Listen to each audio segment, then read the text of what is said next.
ദൈവമേ, ഒരു കുറവും വരുത്തരുതേ. അറബിക്കടലിൽ ഇളകി വരുന്ന പോലെ കസ്റ്റമറെ ഇങ്ങോട്ട് കയറ്റി വിടണേ. ഒറ്റ ദിവസം കൊണ്ട് എന്റെ പെട്ടി നിറച്ചു തരണേ.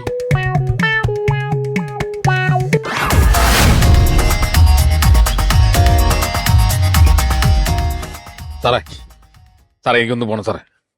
ഒന്ന് അടിക്കുക സാറേ, ഒന്ന് പോണം സാറേ. എവിടെ പോണം സാറേ?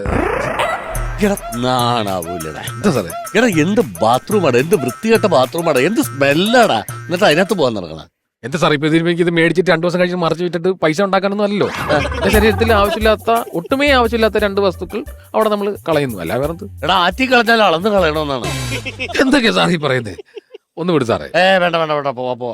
എടാ ഒരു 10 മിനിറ്റും കൂടി നടന്നു കഴിഞ്ഞാൽ കോടതി എത്തും. കോടതി എത്തി കഴിഞ്ഞാലല്ല അവിടെ നല്ല ടൈലൊക്കെ ഇട്ട് അടിപൊളി ടോയ്ലറ്റ് ഉണ്ട്, ജഡ്ജൊക്കെ പോണത്. നിനക്ക് അവിടെ പോവാടാ. സാറേ ഒന്ന് വിട് സാറേ, ഞാനൊന്ന് പോയിട്ട് ഒന്ന്. സാറേ കഴിച്ചുവിട് സാറേ, രാവിലെ ഒരു കച്ചവടം നടക്കട്ടെ. ഇവനെ ഇറങ്ങി ഓടിക്കഴിഞ്ഞാൽ താൻ സമാധാനം പറയൂ. ഞാനും സാറ് ഇവിടെ ഇല്ലേ, പിന്നെ എന്തിനാ പേടിക്കുന്നേ? ഒരാളുടെ അത്യാവശ്യത്തിന് വേണ്ടിയിട്ടില്ല ഈ സ്ഥാപനം ഞാൻ ഇവിടെ സ്ഥാപിച്ചേക്കുന്നു. ഇതൊക്കെ ഇവന്റെ ഒക്കെ അടവാണ്. എന്താണ് അഴിച്ചുവിട്. മനുഷ്യനെ മെനക്കെടുത്താനായിട്ട്. സാർ എന്തെങ്കിലും ഒരു പിടിവളി ഉണ്ടെങ്കിൽ ഞാൻ എന്റെ നിക്കറിന്റെ വിളി അഴിക്കായിരിക്കും. പക്ഷെ എനിക്ക് ഓപ്ഷൻ ഇല്ല. കൂടുതൽ ഡയലോഗ് അടിക്കല്ലേ. ഐശ്വര്യാട്ടു വലതുകാലം വെച്ചെങ്കിൽ ഇന്നത്തെ തുടക്കം നിങ്ങളാ. എന്റെ പെട്ടി നിറയ്ക്കണമെന്ന് കേട്ടോ. അല്ല പിന്നെ പേരെന്താന്ന് പറഞ്ഞു? എന്റെ പേര് സത്യശീലൻ. സത്യശീലൻ. എന്നാ കേസിനാ സാറ് പിടിച്ചത്? ബാങ്ക് കുത്തി തുറന്നേനെ. ഇയാളെ സത്യശീലൻ നല്ല വിടണ്ടേ, അസത്യശീലൻ എന്നുള്ള പേരാ വിളിക്കേണ്ടത്. 2 മിനിറ്റ് പെട്ടെന്ന് പോയിട്ട് വന്നു. സാറ് വേണം ഇവിടെ ഇരിക്കാം. വേണ്ട, സാറ് വല്ലതും കഴിച്ചോ? ഞാൻ രാവിലെ ആ ഹോട്ടലിൽ നിന്ന് കഴിച്ചായിരുന്നു. ഞാനേ വീട്ടിൽ നിന്ന് ഭാര്യ ഉണ്ടാക്കി തരുന്നത് എനിക്ക് ഇഷ്ടമില്ല. ഞാൻ ഇവിടെ ഒരു കടയുണ്ട്, ആ കടയിൽ നിന്നാ ഭക്ഷണം കഴിക്കും. ചൂട് താൻ ഇവിടെ നിന്നാണോ കഴിക്കുന്നത്? എന്ത് സ്മെല്ലാണോ? തനിക്ക് അങ്ങോട്ട് മാറിയിരുന്ന് കഴിച്ചൂടെ? സാറ് ഇവിടെ നിന്നാ ഭക്ഷണം കഴിച്ചു? ഞാൻ ആ തൊട്ടപ്പുറത്തെ ലോട്ടറി കടയില്ലേ, അതിന്റെ അടുത്ത ഹോട്ടലില്ലേ, അവിടെ നിന്ന്. ആ ബംഗാളികളൊക്കെ നിറഞ്ഞ് കേറി ഇറങ്ങി വരുന്ന വൃത്തിയും വെടുപ്പും ഇല്ലാത്ത ആ ചവറ് കടയെന്ന് അല്ലേ? അതിന് നല്ല വൃത്തിയുള്ള കടയാ സാറേ എന്റെ ഈ സ്ഥാപനം. ഞാൻ ഇവിടെ ഇരുന്ന് എങ്ങനെയാണോ ഇതൊക്കെ കഴിക്കണത്? എനിക്ക് ഓക്കാനം വന്നു സാർ. എന്റെ ഈ ചെറിയ സ്ഥാപനത്തെ അങ്ങനെ പുച്ഛിച്ച് തള്ളരുത്. എത്ര 5 സ്റ്റാർ ഹോട്ടലിൽ നിന്ന് ഭക്ഷണം കഴിച്ചിട്ട് ആൾക്കാർ ഇറങ്ങി വന്നാലും ഇവിടെ കയറി ഇറങ്ങിയിട്ടാണ് അവർ നല്ല ഐശ്വര്യമായിട്ട് സമാധാനത്തോടെ പോകുന്നത്. അതുകൊണ്ട് ഇതിനെ ചെറുതായിട്ട് സാർ കാണരുത്. അല്ലടോ, ഇത് ഞാനൊരു കാര്യം കിട്ടെ, ഇത് നല്ല ലാഭമുള്ള പരിപാടിയാണല്ലോ. ലാഭം ഉണ്ടായിട്ടല്ലേ ഞാൻ നടത്തുന്നേ. മറ്റുള്ളവരെ കൊണ്ട് പണി എടുപ്പിച്ചിട്ട് താൻ ഇവിടെ കസേര ഇട്ടിരുന്ന് കാശ് മേടിക്കണത്. ഇടയ്ക്കൊക്കെ ഒന്ന് ഇറങ്ങി ഓടെ നടക്കേ എന്തെങ്കിലുമൊക്കെ ചെയ്യണോട്ടാ, ഇല്ലെങ്കിൽ വയറ് ചാടി ചാടി ഇങ്ങോട്ട് വരണുണ്ട്. വയറ് ചാടുന്നുണ്ടോ? സാറേ 24 മണിക്കൂറും ചാടി നടക്കുന്ന തവളയുടെ വയറ് കുറയുന്നില്ല, എന്നിട്ടാണ് എന്റെ വയറ് കുറയ്ക്കാൻ സാറ് നോക്കുന്നത്. സാർ ഇതൊക്കെ എവിടെ നിന്നാണ് പഠിച്ചിട്ട് വന്നത്?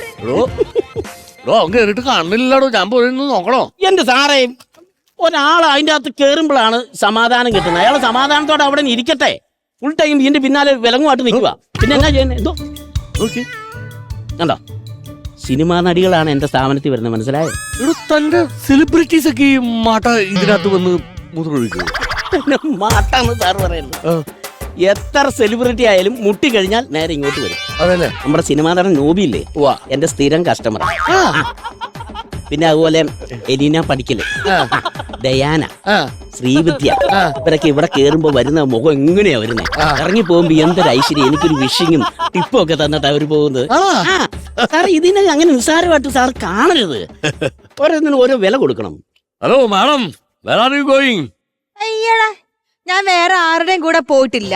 എന്റെ ഭർത്താവിന്റെ കൂടെ മാത്രമേ ഞാൻ പോയിട്ടുള്ളൂ. ഇത് എവിടെ ചെന്നാലും ഈ ചോദ്യമാണ്, വേറെ ആരുടെ കൂടെ പോയി, വേറെ ആരുടെ കൂടെ പോയി. അയ്യോ, എനിക്കൊരു അബദ്ധം പറ്റിയതാ. ഞാൻ നിങ്ങളുടെ ഈ പത്രാസും ഈ ഗെറ്റപ്പും ഈ സ്റ്റൈലൊക്കെ കണ്ടപ്പോ ഞാനൊരു ഇംഗ്ലീഷ് ചോദിച്ചതാ, എവിടെ പോകുന്നു എന്ന്. അല്ലാതെ വേറെ ആരുടെ കൂടെ പോയിട്ടല്ലേ ചോദിച്ചത്. ഞാൻ വേറെ പോവാൻ ഇവിടെ തന്നെ വന്നതാ. ഇവിടെ തന്നെ? അതെ മാഡം, ഒരു സംശയം. മാഡം ആ ലോട്ടറി കടയുടെ തൊട്ടപ്പുറത്തെ ഹോട്ടലിൽ നിന്നാണോ ഫുഡ് കഴിച്ചത്? അവിടുന്നാ കഴിച്ചത്. ചേട്ടാ എത്രയാ? ഒന്നും തന്നില്ലേലും കുഴപ്പമില്ല, ആ മുഖത്തെ സന്തോഷം മതി. നാളെയും പറഞ്ഞേ. അയ്യോ ജെൻസ് വായിക്കാൻ അറിയത്തില്ലേ? അല്ല, ഈ സമയത്ത് നമുക്ക് കണ്ണും മൂക്കൊന്നും ഇല്ല സാർ, അതാണ്. വായിക്കാൻ അറിഞ്ഞൂടെ ഇംഗ്ലീഷ് ഒന്നും? സാർ ഇരിക്കും. വേണ്ട വേണ്ട വേണ്ട. എടാ ഞാനൊരു സംശയം ചോദിക്കട്ടെ? എന്താ സാർ? ആ ഹോട്ടലിൽ തന്റെ അളിയിൽ നടത്തണോ ലോട്ടറി കടയുടെ തൊട്ട് പുറത്തെ ഹോട്ടല്? അല്ല അല്ല, അവിടെ ഫുഡ് കഴിക്കണവരൊക്കെ നേരെ ഇങ്ങോട്ട് വരണ്ടേ? നിങ്ങൾ തമ്മിൽ എന്തെങ്കിലും ടൈപ്പ് ഉണ്ടോ? ഒരു അന്തർധാര? സാർ ഇവിടെ ഒരു കസ്റ്റമറിനെ കൊണ്ടുവന്നല്ലേ, സാർ കേസ് അന്വേഷിക്കാൻ വന്നൊന്നും അല്ലല്ലോ. സാർ ഇവിടെ ഇരിക്കും സാറേ. വേണ്ട വേണ്ട വേണ്ട. എടോ അവനെ കാണാനല്ലേ, ഞാനൊന്ന് കയറി നോക്കറിയാലോ. ഒരു 2 മിനിറ്റ് കൂടെ വെയിറ്റ് ചെയ്യാം സാർ. ഇല്ലടോ ഞാനൊന്ന് നോക്കട്ടെ. സാർ ഇപ്പൊ നോക്കേണ്ട കാര്യമില്ലെന്ന്. എന്റെ സ്ഥാപനത്തിൽ വരുന്ന ആളെ സാർ എന്തിനാ ഒളിഞ്ഞു നോക്കുന്നേ? മോഷണ കേസിലെ പ്രതിയാണ്. മോഷണ കേസിലെ പ്രതിയാണെങ്കിൽ സാറിന്റെ പോലീസ് സ്റ്റേഷന്റെ അധികാരം സാറിന്റെ പോലീസ് സ്റ്റേഷൻ ഇരുന്നാൽ മതി. എന്റെ കമ്പർ സ്റ്റേഷനിലെ ഹീറോ ഞാനാണ്. അപ്പൊ ഞാൻ പറയുന്നത് ഈ സാർ കേട്ടാണ്. അല്ല താൻ കയറി നോക്കണോ? ഞാൻ കയറി നോക്കാം. അതെ പിന്നെ അത് ഞാൻ ഒളിഞ്ഞു നോക്കിയെന്ന് പറഞ്ഞ സാർ എന്നെ കള്ളക്കേസ് കൊടുക്കാനല്ലേ? നടക്കുകയല്ല. അവനിങ്ങ് വന്നോളും. സാറ് മിണ്ടല്ലേ? ഒന്ന് നോക്കണോന്ന്. എന്ത് വർത്തമാനാണ് സാറ് പറയുന്നത്? അവൻ അവിടെ വന്നോളെന്ന് പറഞ്ഞു. ഇതിന് വേറെ വഴിയൊന്നുമില്ല അങ്ങോട്ടും ഇങ്ങോട്ടും പോകാൻ. സത്യശീല എടോ അനക്കൊന്നും കേക്കണില്ലടോ. ഞാനൊന്ന് നോക്കട്ടോ. സാറ് നോക്കണ്ടെന്ന് ഞാൻ പറഞ്ഞില്ലേ? ഞാനൊന്ന് നോക്കും. എങ്ങനെ? ഞാൻ സാറേ ചുമ്മാ പിള്ളകളി കളിക്കല്ലേ? ലേഡീസ് ഉള്ള കമ്പാർട്ട്മെന്റ് കമ്പർ സ്റ്റേഷന്റെ അകത്ത് സാറ് എന്റെ അനുഭവം തമാശ കളിക്കാം. ഞാൻ നോക്കട്ടാ. എന്റെ ജോലിയുടെ പ്രശ്നമാ. സാർ അത്ര ഷോ കാണിക്കുകയാണെങ്കിൽ എനിക്കും ഷോ കാണിക്കാൻ അറിയാം. പോലീസുകാർക്ക് തന്നെ ഇവിടെ കൊമ്പുണ്ടോ? ഇത് ഞാൻ വീഡിയോ അയച്ച് നിക്കവിടെ. ഇവിടെ പൊങ്ങി നോക്കി സാറേ, എന്നാലേ കാണത്തുള്ളൂ. ഇവിടെ പൊങ്ങി ഇത് അറിയിക്കേണ്ടവരെ ഞാൻ അറിയിച്ചോളാം. അതിനെ കൂടെ നോക്കിയിട്ടൊന്നും കാണാൻ പറ്റണല്ലോ. അത് കാണാൻ പറ്റിയല്ല. അവൻ ഇറങ്ങി പോയാ പോയില്ലേ? നീ ഒറ്റ ഒരു നിന്റെ വാക്ക് കേട്ടിട്ടാണ് ഞാൻ ആ വില കഴിച്ചു കൊടുത്തത്. അതെ. അവനെവിടെ പോയടാ? അവരെവിടെ പോകാനാണ്? ഇപ്പൊ ഈ സാധനം ലോകം മൊത്തം പോയിട്ടുണ്ട്. ഇതിന് സമാധാനം പറയട്ടെ. എന്ത് സമാധാനം? ആരാ ഇതിന്റെ ഇടയ്ക്ക് വിളിക്കണത്? അയ്യോ സാറാണല്ലോ. സാറേ നമസ്കാരം. ഹലോ സാറേ പറഞ്ഞോ. താൻ എന്തൊക്കെയാണ് കാണിക്കുന്നത്? തനിക്ക് 6 മാസം സസ്പെൻഷൻ ആണല്ലോ. എനിക്ക് 6 മാസം സസ്പെൻഷനാ. എന്തിനാണ് സാറേ? ലേഡീസിന്റെ ബാത്റൂമിൽ താൻ ഒളിഞ്ഞു നോക്കിയത് അതിന്റെ വീഡിയോ ഉൾപ്പെടെ ഇവിടെ വന്നിട്ടുണ്ടല്ലോ. സാറേ അത് ഞാൻ മനഃപൂർവ്വം നോക്കിയതല്ല. നമ്മുടെ ഒന്നും പറയട്ടെ. തനിക്ക് സസ്പെൻഷൻ. അത് സാർ കോടതി. സാറേ ഹലോ അറബിക്കടലിളകി വരുന്നേ ആകാശ പൊന്നു. എന്തോ ഞാനിതിനെ ഒളിഞ്ഞു നോക്കിയത്. നീ വീഡിയോ എടുത്ത് നീ പോസ്റ്റാക്കിയ? അതെ സാറേ, എന്നെ കൊണ്ട് പറ്റുന്ന ഞാൻ ചെയ്യും. അപ്പൊ എന്റെ ജോലി നീ കളഞ്ഞു? ഞാൻ കളയും. എനിക്ക് 6 മാസം സസ്പെൻഷൻ ആണോ? സാറിന്റെ സസ്പെൻഷൻ വരണം.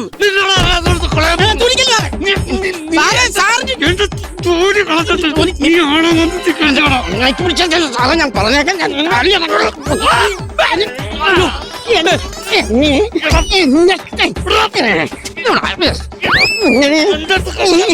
പോലീസ് സ്റ്റേഷനിൽ എന്നെ എടുത്തിട്ടിരിക്കും. ഓടാൻ പറ്റിയ സമയം. സാറേ നാളെ സാറിന്റെ പ്രതി ഓടിപ്പോകുന്നു. പ്രതിയാണ് ഓടിപ്പോയിട്ടോ. സാറിങ്ങി വന്നു. എന്താണോ? അവൻ മൂത്രം അടിച്ചിട്ട് പോയ 2 രൂപ തന്നിട്ടില്ല. ആ പൈസ സാറ് തരണം.